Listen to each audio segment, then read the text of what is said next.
A gente falou aí mais cedo sobre a repercussão causada pela decisão do ministro Nunes Marques em suspender a pesquisa Atlas Intel, que apontava uma queda de Flávio Bolsonaro. É porque ela também acendeu um alerta nos partidos que formam o chamado Centrão.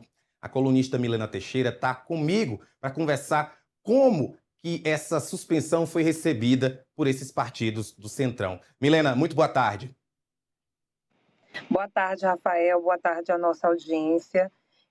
Pois é, Rafael, eu conversei com lideranças de partidos do Centrão que comentaram essa decisão do TSE, da Justiça Eleitoral, de suspender essa pesquisa relacionada aí ao senador Flávio Bolsonaro. O que eles me disseram, Rafael? Que eles estão olhando isso, a gente chama, né, no jargão jornalístico, isso com muita lupa, né? Está olhando com atenção para esse fato, porque isso pode, primeiro, abrir um precedente e isso pode, segundo essas lideranças, é, é, é, também dizer muito como é que vai ser a campanha de outubro. Então, eles avaliam que nesse momento, né, é necessário aguardar e monitorar para ver como é que vai ser o comportamento aí, a atuação da Justiça Eleitoral em relação ao candidato Flávio Bolsonaro. Eles falam especialmente em relação ao presidente do TSE, o Cássio Nunes Marques, que a gente lembra, né, foi empossado como presidente da corte no mês passado.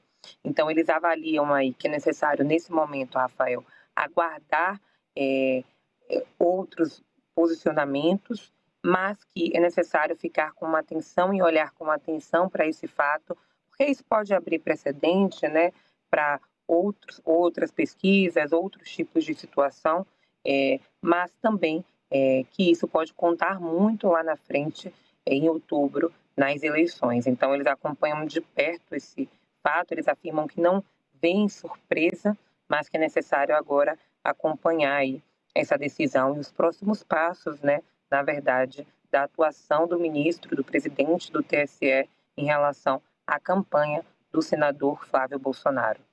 Milena, a decisão ela acontece hoje, a sessão do TSE está marcada para as 19 horas, mas independentemente do que for decidido na sessão, você sente, pelas suas conversas com membros do Centrão, de que o impacto já aconteceu?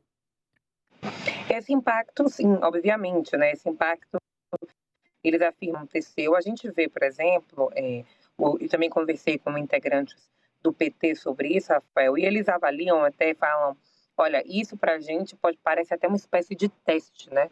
De teste do presidente do TSE, para saber o que vai acontecer, né? Então, eles avaliam isso como uma espécie de teste, mas acham que isso já é aí uma brecha do que vai ser a campanha de Flávio Bolsonaro e do que vai ser a atuação aí do presidente da corte em relação à campanha do senador. Já os bolsonaristas, eles têm evitado comentar o assunto, eles que sempre comentam, né, e tal, têm evitado comentar. Do lado do PT, a gente tem gente falando que, olha, se fosse a gente, falava que era censura, isso é uma espécie de teste. Se fosse a gente, eles falavam, né, sobre liberdade, essas questões. Do Centrão, a gente tem falando que vão olhar para esse fato com muita atenção, que isso pode abrir um precedente perigoso, e a gente tem a oposição calada, né, não falando tanto sobre essa questão. Então, a gente já vê uma repercussão aí, né, na política, a gente também vai ver repercussão aí nas campanhas, né, a gente sabe que toda campanha tem núcleo de pesquisas, fazem pesquisas diariamente, acompanham essas pesquisas. As pesquisas são muito importantes, né, para medir o assunto do dia, como é que o candidato está em determinado assunto. Então, claro que essa decisão dele já tem um impacto e, claro, que todas as campanhas estão de olho nisso, Rafael. Milena, eu gosto de pensar o seguinte, que na política o que acontece é muito importante, mas o que não acontece também é importante. E é por isso que a gente está ligado em tudo que acontece e o que não acontece na política. E claro, você pode acompanhar mais análises políticas na coluna de Milena Teixeira aqui no metrópolis.com e aqui também na Metrópolis TV. Milena, muito obrigado. Obrigada, Rafael. Obrigada, nossa audiência.